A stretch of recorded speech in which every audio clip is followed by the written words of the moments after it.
अस्सलाम वालेकुम। Cambridge international ASN ए level mathematics की बुक प्योर मैथमेटिक्स 1 की कंप्लीट वीडियो सीरीज़ के साथ आपके सामने हाजिर हैं।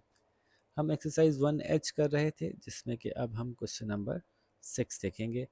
और इसमें हम डिटर्मिनेंट को समझे थे कि डिटर्मिनेंट की 3 पॉसिबल आंसर्स हो सकते हैं, और अब हम उसके नो रियल वैल्यूज़ वाले को देख रहे हैं, यानी नो रियल रूट्स वाले को देख रहे हैं। तो सबसे पहले तो देखिए कि एक इक्वेशन दी हुई है उन्होंने, के एक्स स्क्वायर माइनस 4x+8। तो बिल्कुल पहले ऐसा वाला आमतौर पर आसान ही होता है। इसमें ए की वैल्यू के नज़र आ रही है, बी की -4 और सी की 8। और चूंकि नो रियल रूट्स हैं तो इसका मतलब आंसर लेस देन ज़ीरो होगा डिटर्मिनेंट का। तो डिटर्मिनेंट की वैल्यूज़ में हमने वैल्यूज़ पुट कर दी, बी की जगह बी -4 और सी की जगह 8 और ए की जगह के। और इसको सिंप्लीफाई करते गए यहाँ तक कि हमारे पास आ गया के इज़ ग्रेटर देन 1/2। ठीक है, ये तो बहुत बेसिक सी थी। थोड़े थोड़े से इसमें डिफ़िकल्टीज बढ़ेंगी बस, बाकी तो कॉन्सेप्ट यही रहेगा कि इस दफ़ा हमने लेस देन ज़ीरो को लेकर सॉल्व करना है। अगेन एक क्वाड्रेटिक इक्वेशन दी हुई है, आपको इसमें याद रखना है कि एक्स के अलावा जो भी है वो सब सी है। तो k+1 सी है, और ए और बी की वैल्यूज़ हमें मालूम हो रही हैं यहाँ से। इसको हमने डिटर्मिनेंट के फार्मूले में रखा। अगेन आपको अगर लगे कि तेज़ जा रहे हैं तो पॉज करके आप इसका सोल्यूशन देख सकते हैं। और इसको सॉल्व किया, आखिर में पता चला कि k इज़ ग्रेटर देन 13/2। ये वैल्यू आ गई। क्वेश्चन नंबर सी में देखिए, अगेन एक्स स्क्वायर और 2x² और k(x²) अलग अलग दिए हुए हैं। इन दोनों को मिला के कॉमन निकालना होगा। पहले एक तरफ ले जाएं, 2x² k(x²) x² कॉमन निकाल लें तो 2 - k आ जाएगा। तो a 2 - k है, b 8 है और c -5 है। बस यही डिफरेंट था इसमें।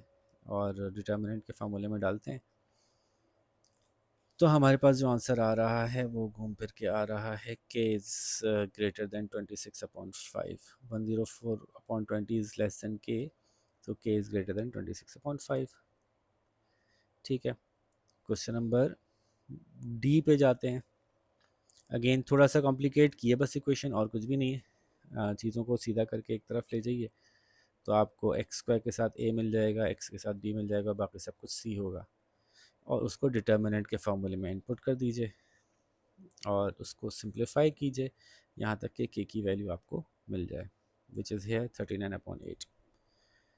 ठीक है, तो ज़ाहिर है 39 इज़ लेस देन 8k, तो 8k इज़ ग्रेटर देन 39, और फिर 8 इधर आ जाएगा।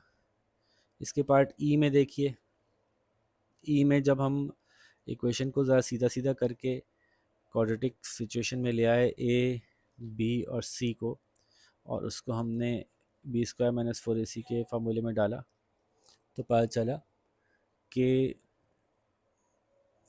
हमारे पास आ गया ये दो शक्लों में के, जिसमें कि एक के स्क्वायर भी है। यानी हम क्वाड्रेटिक इक्वेशन में वो वैल्यूज़ मालूम करना चाहते थे जिन वैल्यूज़ पे ये लेस देन ज़ीरो रहेगा। ठीक है, ये डिटर्मिनेंट लेस देन ज़ीरो जिन जिन वैल्यूज़ पे रहेगा वो मालूम करना चाहते थे। वो भी दो आ गई, तो दो आ गई, इसका मतलब है कि हमारे पास रेंज आ गई कि अब ये चूँकि ख़ुद एक क्वाड्रेटिक सिचुएशन बन गई है के की, इसका मतलब है के भी ये बता रहा है कि लेस देन ज़ीरो रहने वाले कई नंबर्स हैं जो यहाँ से शुरू होंगे और यहाँ तक होंगे। तो इसका मतलब है कि जब हम क्वाड्रेटिक से इसको सॉल्व करेंगे, यानी क्वाड्रेटिक इक्वेशन की तरह से इसको सॉल्व करेंगे, तो हमारे पास रेंज आ जाएगी। तो बहरहाल हमने इसको सिंप्लीफाई किया तो एक क्वाड्रेटिक शक्ल में आ गया। इसमें 4 कॉमन था तो 4 कॉमन निकाल के डिवाइड बाय 4 कर दिया, डिवाइड बाय 4 पूरी इक्वेशन को कर दिया, तो आ गया k² - 10k+4। अब ये सिंपल फैक्टराइजेशन से नहीं होगा, क्वाड्रेटिक फार्मूले से हो जाएगा। क्वाड्रेटिक फार्मूले में इनपुट करके जब हमने आंसर निकाला तो ये दो आंसर आए, 10 + 80 √84/2 और 10 - √84/2। तो ये रेंज है कि यहाँ से यहाँ तक जो है वो, यहाँ भी ज़ीरो है वैल्यू और यहाँ भी ज़ीरो है वैल्यू के की। तो इससे नीचे नीचे के की वैल्यू लेस देन ज़ीरो होगी, यानी माइनस होगी। और हमें वही चाहिए जहाँ पे के रियल रूट्स नहीं हो, यानी के की वैल्यू माइनस में आ रही हो। इस यानी आई मीन इस पूरी इक्वेशन की वैल्यू माइनस में आ रही हो। ठीक है जी, तो ये इसलिए हमने रेंज जगह में लिखा है। अच्छा, ये थोड़ा और सिंप्लीफाई हो सकता है, 10 + √84/2 हो सकता है, 10/2 प्लस 84 √84/2। इसको रूट से सिंप्लीफाई करने के लिए इसको भी रूट में ले जाएं, तो ये भी एक रास्ता है, वरना उसमें से चीज़ें बाहर निकाल लें। खैर 10 प्लस अंडर रूट 84/2, जो रूट से बाहर हो रूट में जाके 4 बन जाएगा। 2 is equals to under root 4। तो एक तरीका ये भी है करने का, मतलब कहने का ये, और ये माइनस है तो अच्छा नहीं, अभी तो एक ही हम साइड सॉल्व कर रहे हैं। तो 4 वन ज़ा 4, 4 टू ज़ा 8, 4 वन ज़ा 4, तो अंडर रूट 21 बन गया। तो इसको आप कह सकते थे कि 10 माइनस अंडर रूट 21, 10/2 माइनस यानी 5 माइनस, और कह सकते थे 5 प्लस अंडर रूट 21। ठीक है, ये हो गया क्वेश्चन नंबर ई। और आखिरी सवाल इसका देखते हैं, क्वेश्चन नंबर एफ। उसमें भी जाहिर है फिर यही होगा, एक रेंज बता दी जाएगी। ये सवाल है, इसको हमने सिंप्लीफाई किया, सीधा सीधा किया, तो ए बी और सी आ गया। डिटर्मिनेंट के फार्मूले में ए बी और सी को इनपुट किया, तो हमारे पास एक क्वाड्रेटिक इक्वेशन आ गई। अब अगेन इसका मतलब है कि कई वैल्यूज़ हैं जिनको अगर हम यूज़ करें तो ये इस इक्वेशन के कोई रियल रूट्स ना रहें। तो के की वो कौन कौन सी वैल्यूज़ हैं, उसके लिए हम टू एक्सट्रीम्स मालूम करते हैं के यानी टू इंटरसेप्ट मालूम करते हैं के, और ये वैल्यूज़ इनपुट करके हम इसकी ए बी और सी की वैल्यूज़ को हम इनपुट करेंगे क्वाड्रेटिक फार्मूले में।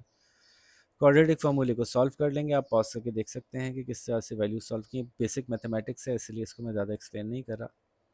और यहाँ पे आप देख सकते हैं कि मैंने वही किया, 14/2 और 160/4 कर दिया अंडर रूट में, और उसके बाद सिंप्लीफाई किया तो 70 प्लस अंडर रूट 40 या 70 प्लस 2√10, और 70 माइनस अंडर रूट 40 या 70 माइनस 2√10, और इसने रेंज ही बता दी। तो k is greater than 7 minus 2√10, 7 plus 2√10। इसमें मैंने कुछ प्लॉट नहीं किया, बल्कि अंदाजे से ही लगा दी ना कि जब माइनस है तो ये छोटा होगा और प्लस है तो ये बड़ा होगा। तो इसलिए इससे लेकर इस तक पूरी के की रेंज निकल के आ गई। ठीक है जी, तो ये हमारी क्वेश्चन नंबर 6 हो गया। आप इसको कंप्लीट कीजिए, तब तक हम अगले क्वेश्चन की वीडियो बनाते हैं। अपना ख्याल रखिएगा। अल्लाह हाफ़िज़।